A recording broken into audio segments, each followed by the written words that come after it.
Hey everyone, welcome back to the channel. Today I'll be talking about the things you should do when you first buy an old cop car.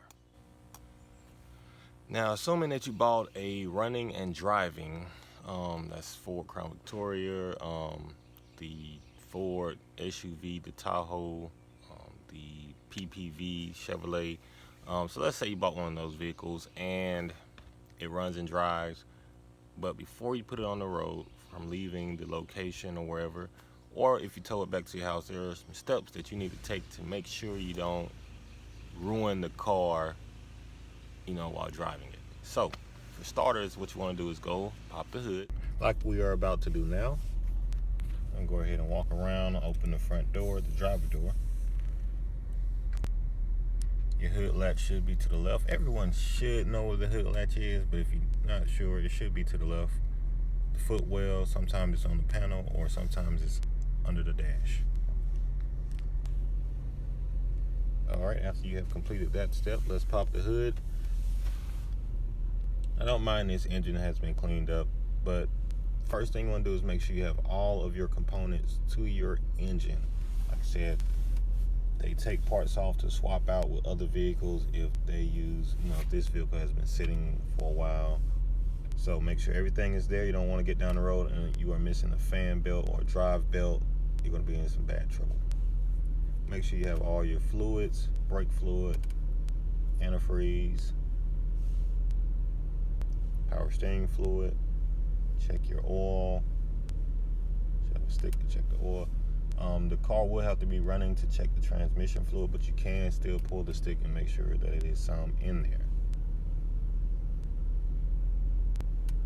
Once you check everything under the hood, that's the major part of it. You can close the hood. And next you want to go ahead and crank the car up.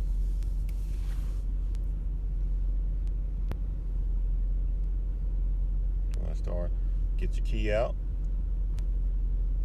And when you turn the key, make sure all your lights come on the dash. And you can start it up.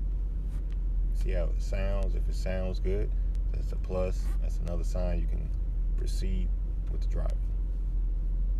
Now on this particular vehicle here, you see that we do have a flashing yellow light to the right, which that is the airbag light.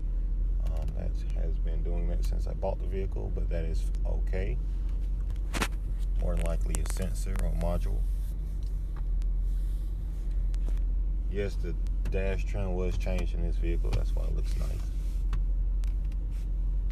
Alright, so after you have completed that, the car is running. You want to step out, give the car a walk around, check out the mufflers, make sure there's no stream of white smoke or, odd smoke coming out. So there you go. But you don't want to get down the road and the car is smoking like a freight train. More than likely, it is either going to run hot or it is consuming a lot of oil. Make sure all your tires have air. You don't want to get down the road and have a blowout because your tires are not aired up. Make sure everyone has air. Make sure the wheels are not out of alignment.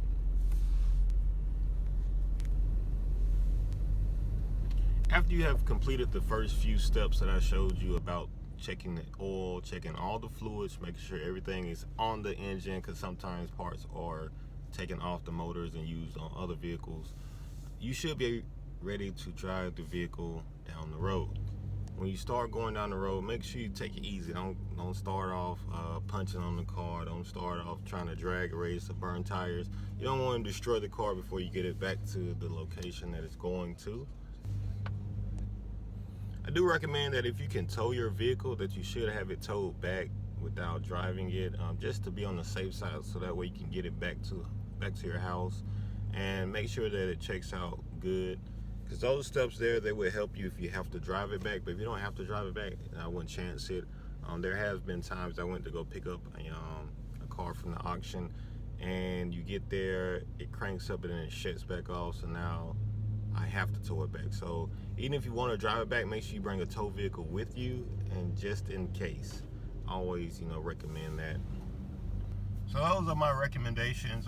If I left anything out, please feel free to leave it in the comment section below. Things you may do or you did when you did go pick up your own vehicle from the auction or city or state, wherever you bought it from. Other than that, thank you for watching, and I will see you guys on the next video.